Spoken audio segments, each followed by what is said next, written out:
After 4 years together, my fiancé said, "You're not worthy of being my wife. I'll find someone better," and left me. I just laughed. Now his new girlfriend has married someone else, and he's begging me to come back. But his messages are read by my new husband. I was with Elliot for just over 4 years. The first couple years were amazing. We moved in together after 18 months. My parents weren't thrilled, but hey, it's the 21st century.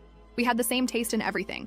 Both binged the same shows, loved trying local restaurants, and could talk for hours about random stuff. He'd surprise me with little things, coffee waiting on the nightstand when I woke up, sending me TikToks that reminded him of me during the workday. Just normal couple stuff that made me feel like I'd finally found my person, you know? When he proposed on our 3rd anniversary, I was beyond excited. Just a quiet moment at the lake where we had our first date.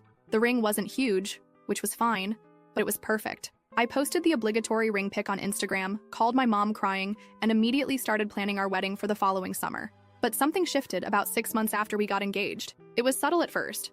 Little comments about my appearance that weren't exactly compliments. He started saying things about how that dress would look better if I toned up more. Or maybe I should try a different hairstyle. Something more sophisticated. I'd laugh it off, but these comments started coming more frequently. Then it expanded beyond my appearance. He started mentioning how I should be more ambitious. He'd question things I said in front of his friends, making me feel stupid when I didn't know something he thought was obvious. He even started making comments about my family being too simple, and how I needed to elevate myself if I was going to be his wife. I wish I could say I immediately stood up for myself, but I didn't. Instead, I started believing him. I changed my hair, bought new clothes, started working longer hours. I even took online courses because he said I needed to be more cultured. Looking back, it's embarrassing how much I tried to change for him. But when you love someone, sometimes you don't see how toxic things have become until you're drowning in it. The breaking point came 3 months before our wedding. We were talking about final details when he made a comment about my dress, which he hadn't seen. I'm traditional that way. He said his mom was worried I'd choose something expected rather than classy enough. When I asked what that meant, he just unleashed. He went on this rant about how he'd been settling and was starting to realize I wasn't wife material for someone like him. He said his family had concerns about me being able to represent him properly in social circles. Then came the words, "I'll never forget." He looked me straight in the eyes and said I wasn't worthy of being his wife, and he thought he could find someone better. I just sat there completely stunned. 4 years together, and that's what he thought of me? That I wasn't worthy? Who even says that to someone they supposedly love? I didn't cry. I didn't scream. I just laughed. It wasn't intentional. It just bubbled up from somewhere deep inside me. The absurdity of it all hit me at once. This man who I'd been trying so hard to please for months was telling me I wasn't good enough, when the reality was he wasn't worthy of me. My laugh obviously wasn't the reaction he expected. He looked confused, then angry, demanding to know what was so funny. I just shook my head and told him he was right. We shouldn't get married. But not because I wasn't worthy. Because I deserved better than someone who made me feel like I was never enough. I grabbed my purse, walked out of our apartment, and went straight to my best friend Monica's place. The tears came later that night. 4 years is a long time to invest in someone, and realizing it was over hit me hard. But underneath the sadness was this weird sense of relief? Like I'd been carrying this heavy backpack and someone had finally taken it off. Elliot called and texted constantly over the next few days. At first angry, calling me dramatic and saying I was overreacting. Then apologetic, saying he didn't mean it and was just stressed about the wedding. Finally, condescending again, telling me I was making a huge mistake and would regret walking away from him. I stayed with Monica for 2 weeks while figuring out next steps. Canceling the wedding was a nightmare. PSA. Wedding insurance is worth every penny, y'all. But my friends were amazing. They helped contact vendors, return gifts, and break the news to guests. My parents were supportive too, though I could tell my mom was worried about what people would think. Small town gossip is brutal. The hardest part was going back to get my things. I deliberately went when I knew he'd be at work, but he showed up halfway through my packing. He switched between begging me to reconsider and coldly telling me I was making the biggest mistake of my life. He actually said, "Good luck finding someone else at your age," as if 29 is ancient, lol. What struck me most was how he seemed more concerned about appearances than losing me. He kept saying things like, "Everyone's going to be talking about this," and "My family has already told everyone about the wedding." Not once did he say he loved me or would miss me. That's when I knew for sure I was making the right choice. I found a small apartment across town and threw myself into making it my own space. It was the first time I'd lived completely alone, and honestly, it was freeing. I could decorate however I wanted, watch whatever shows I liked without commentary, and just exist without being evaluated.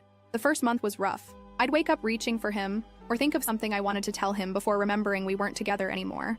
But slowly, I started rediscovering parts of myself that had gotten lost in our relationship. I picked up hobbies I'd abandoned because he found them childish. I reconnected with friends I'd drifted away from because he didn't click with them. About 6 weeks after the breakup, I heard through mutual friends that Elliot was telling people I'd had some kind of mental breakdown, and that's why I ended things. Classic Elliot, rewriting history to protect his ego. I considered setting the record straight, but realized it didn't matter what people thought. The people who mattered knew the truth. What surprised me most was how many messages I got from friends checking on me and offering support. Several people confided that they'd noticed how Elliot spoke to me and had been concerned. One of his cousins even reached out to say she was proud of me for walking away. That validation helped on days when I second-guessed my decision. Through all this, Elliot's texts became less frequent, but more manipulative. He'd send things like, "Just saw your favorite movie is playing at the theater," or "Remember that restaurant we always wanted to try? Finally went there today." Never an apology, just weird breadcrumbs like he was trying to remind me of what I was missing. I didn't respond to any of them. It's been 3 months now since that night, and I can honestly say I'm doing better than expected. My apartment feels like home. I've been doing better at work. Turns out I am ambitious when I'm not being told my job isn't good enough. I've even started dating again. Nothing serious, just coffee meetups to remind myself there are decent men out there. I still have moments where I miss what we had. 4 years is a long time, and not all of it was bad. But then I remember his face when he told me I wasn't worthy, and I know I made the right choice. So that's where I am now. Single at 29, starting over, and surprisingly okay with it. I don't know what's next, but for the first time in a long time, I'm excited to find out. First update, hey Reddit. It's been about 8 months since my original post. And wow, so much has happened that I felt like I needed to update y'all. First, thank you for all the supportive comments. I read every single one, even if I couldn't respond to them all. You guys really helped me during a really tough time. So where to begin? I guess I'll start with Elliot. About a month after my last post, I heard through our mutual friends that he was seeing someone new. Her name is Daisy, and apparently she's everything I'm not. Comes from money, has some fancy job in the city, commutes about an hour each way, and according to Monica, who ran into them, dresses like she walked out of a magazine. Initially, this news hit me harder than I wanted to admit. Even though I knew he wasn't right for me, there's something uniquely painful about seeing how quickly someone can replace you after 4 years together. I had a bit of a setback when I first heard about them. Spent a weekend feeling sorry for myself, scrolling through old photos and wondering if maybe I should have tried harder to be what he wanted. But then I remembered why we broke up in the first place, that "you're not worthy" comment that showed exactly what he thought of me. No amount of changing myself should be about making yourself worthy of someone else's love. Either they love you for who you are, or they don't deserve you. That's something my therapist helped me realize. Yes, I started therapy after the breakup, and it's been amazing. Anyway, I forced myself to get out of my apartment that Monday and met up with Monica for dinner. She mentioned that her brother was having a birthday gathering that weekend and practically begged me to come. After some persuasion and maybe a glass or two of wine, LOL, I agreed to go and read it. That's where I met Wyatt. He's Monica's brother's best friend from college and was in town for the birthday. We ended up talking most of the night, first in a group setting, and then somehow we found ourselves sitting on the porch swing having this deep conversation about everything from our favorite podcasts to our biggest fears. There was no pressure, no awkward flirting, just this easy connection that I hadn't felt in maybe ever. I wasn't looking to jump into another relationship. Honestly, I was enjoying my independence and still working through the Elliot breakup. But Wyatt and I exchanged numbers, and he texted the next day asking if I'd want to grab coffee before he headed back home. He lives about 40 minutes away in the next town over. That coffee turned into lunch, which turned into a walk in the park, which turned into dinner. We spent the entire day together, and it felt so easy. He asked thoughtful questions and actually listened to my answers. He talked about his family with this genuine passion, and not once did he make any comment about my appearance, my job, or my potential. He seemed interested in who I actually am, not who I could be. We started dating long distance, if you can call 40 minutes long distance, LOL. He'd come to my town some weekends, I'd go to his others. We had our fair share of awkward early relationship moments, like when his Roomba got stuck under the couch during our third date and started making this unholy screeching noise right when we were having a serious conversation. Or when I tried to cook him dinner and set off his smoke detector 3 separate times. But those moments just became things we laughed about rather than sources of tension. About 3 months into dating Wyatt, I ran into Elliot and Daisy at Target. I'd been dreading this moment, imagining I'd feel jealous or inadequate. But when I saw them, the weirdest thing happened. I felt nothing. No jealousy, no anger, not even awkwardness. Just this calm recognition that that part of my life was over. We exchanged brief hellos, and I noticed Elliot looking surprised at how comfortable I seemed. Daisy was polite, but clearly uncomfortable. The whole interaction lasted maybe 30 seconds, but it felt like a huge personal victory.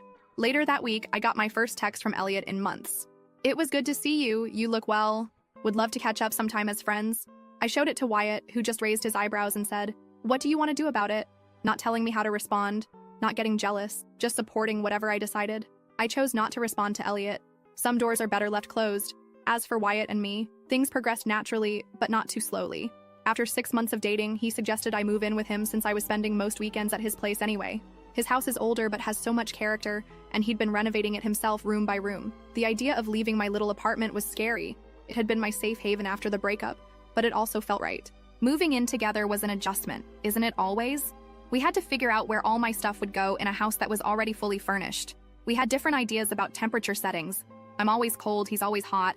He leaves his shoes in the middle of the hallway. I leave cabinets open after taking something out. But instead of these differences causing friction like they did with Elliot, they just seemed to balance us out. Through Monica, who remains an excellent source of small-town intelligence, I heard that Elliot and Daisy were getting serious. Apparently, he took her to meet his parents, which was something he and I didn't do until almost 2 years into our relationship. I was surprised by how little this bothered me. If anything, I felt a little sorry for Daisy, wondering if she was experiencing the same subtle put-downs that had eroded my self-esteem. About a month after I moved in with Wyatt, the texts from Elliot started again. Nothing inappropriate exactly, just persistent. How have you been? Heard you moved. Hope all is well. Remember that band we saw together? They're coming back to town. Each time, I either didn't respond or kept my replies brief and neutral. I didn't tell Wyatt about every message because they seemed so insignificant, but I didn't hide them either. Then came the day Elliot called instead of texting. I was cooking dinner with Wyatt when my phone rang, and I could see it was him. I showed Wyatt the screen, feeling suddenly anxious. "You can answer if you want," he said, giving me space to make my own decision. I declined the call, but Elliot left a voicemail asking if we could meet up because he had some things he wanted to say in person. After discussing it with Wyatt, I decided to text Elliot back saying I was happy in my current relationship and didn't think meeting up was a good idea. His response came quickly. "I understand. I just wanted to apologize properly for how things ended. I said things I didn't mean. Too little, too late, but at least it was something." I thanked him for the apology and left it at that.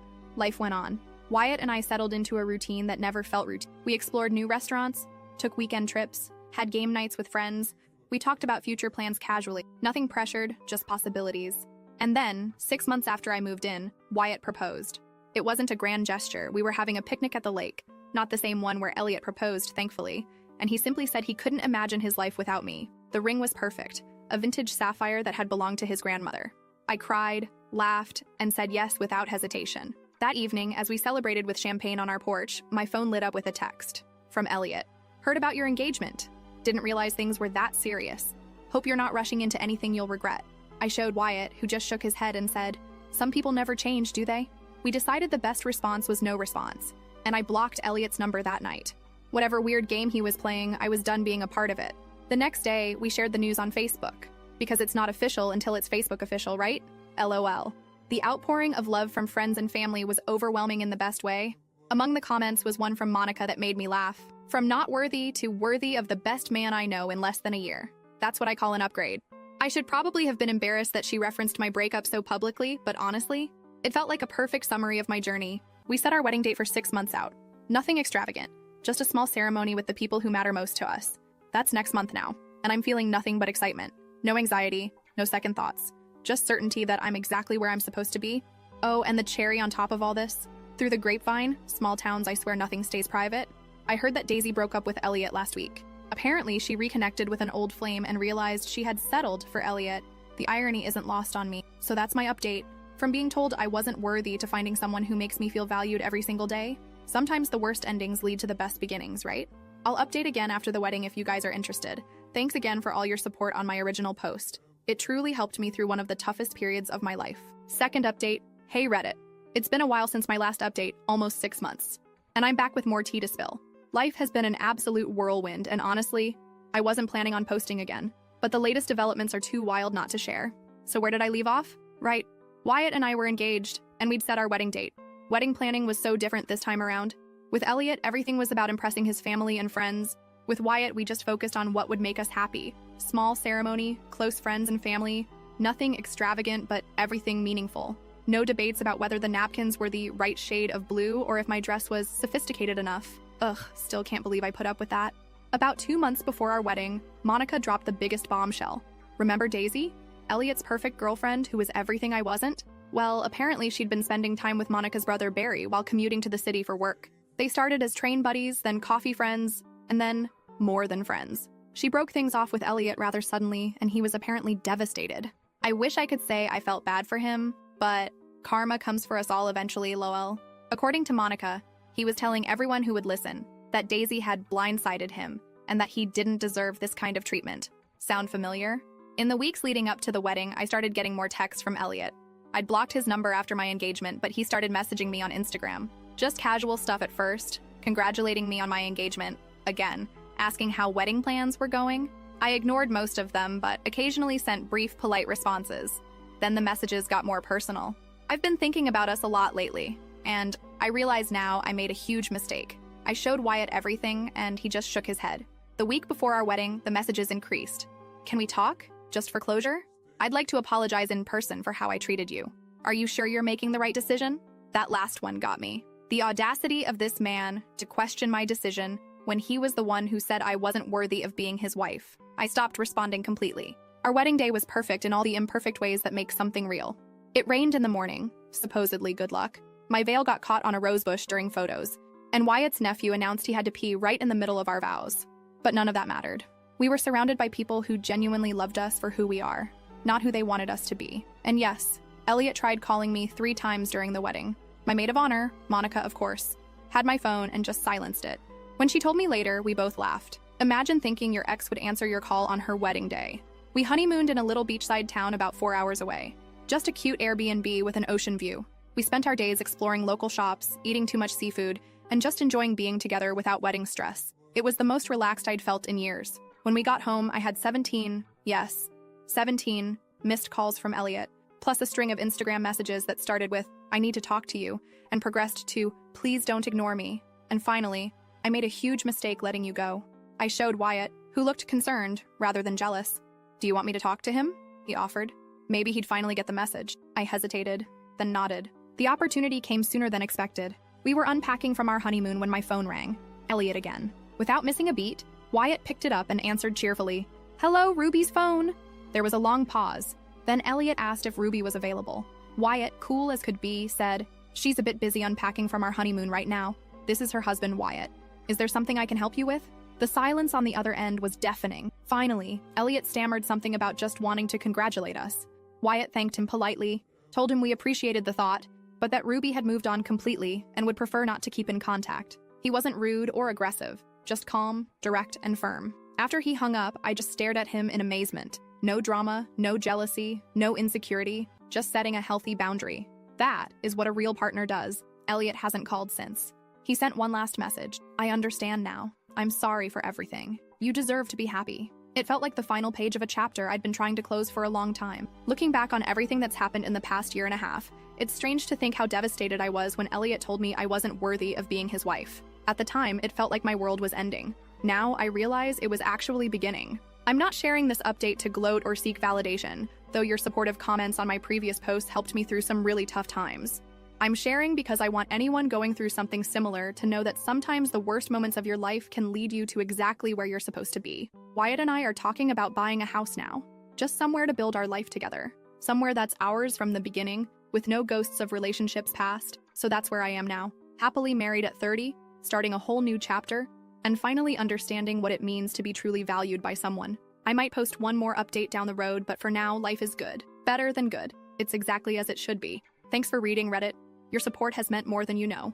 Last update. Hey, Reddit! It's been almost a year since my last update, and I genuinely thought I was done posting about this saga. But life has a funny way of giving you closure when you least expect it, and I just had to share this final chapter with you all. So, Wyatt and I have been married for 15 months now.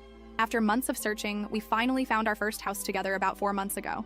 A 3-bedroom ranch-style home built in the 90s with some interesting wallpaper choices and a kitchen that desperately needed updating. But it has a big backyard for our future dog, still debating between a golden retriever or a rescue mutt, and it's ours.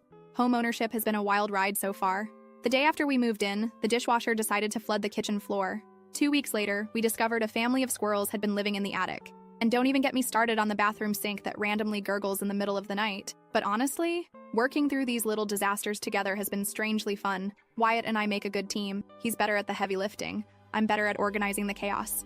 After getting mostly settled, we decided to host a housewarming party. Just a casual Saturday afternoon gathering with about 20 friends and family members. I spent days cleaning every corner, arranging snack platters, and making sure our new place looked presentable, despite the half-finished painting project in the hallway. The party was going great. Monica brought her famous buffalo chicken dip. Wyatt's brothers helped set up the new patio furniture, and everyone was mingling comfortably between the living room and backyard. I was in the kitchen refilling the ice when Monica came in with this weird look on her face. She told me that Elliot was outside. Yes, that Elliot. My ex, who wasn't in any way invited to our housewarming party. Apparently, he'd shown up completely unannounced, carrying a bottle of wine and looking slightly disheveled. Monica had intercepted him in the driveway and was trying to figure out how to tell me without causing a scene. My first reaction was annoyance. This was our day in our new home. The fact that he thought he could just show up after everything. Ugh.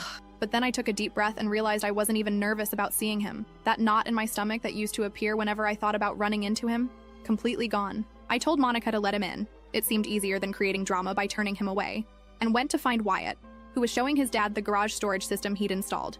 When I explained the situation, Wyatt just raised his eyebrows and asked what I wanted to do. Again, no jealousy, no territorial nonsense, just support. Have I mentioned how much I love this man?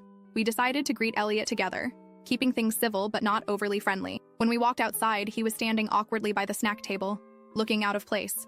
He'd clearly had a few drinks before arriving. Not sloppy drunk, but definitely loosened up. He handed me the wine bottle, which, ironically, was the exact same kind he used to criticize me for buying because it wasn't sophisticated enough. The conversation started painfully polite. He complimented the house, asked standard questions about the neighborhood, mentioned the weather, all while giving Wyatt these weird side glances. I could feel the tension building, but kept things moving along, introducing him to people as an old friend, which felt generous but seemed simpler than ex-fiancé who told me I wasn't worthy of him. Things took a turn when one of Wyatt's cousins innocently mentioned how happy Wyatt and I seemed, and how perfect we were for each other. Elliot mumbled something under his breath that sounded suspiciously like, "She wouldn't be here without me." When I asked him to repeat himself, the floodgates opened.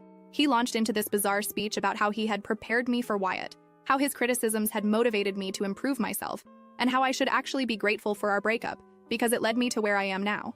I was too stunned to respond immediately, but Wyatt calmly stepped in. No raised voice, no macho confrontation. He simply said that while he was certainly grateful that I was in his life, my personal growth had nothing to do with being torn down by someone else. He added that we'd prefer to focus on celebrating our new home today, and maybe this wasn't the best time for this conversation. Elliot didn't take the hint.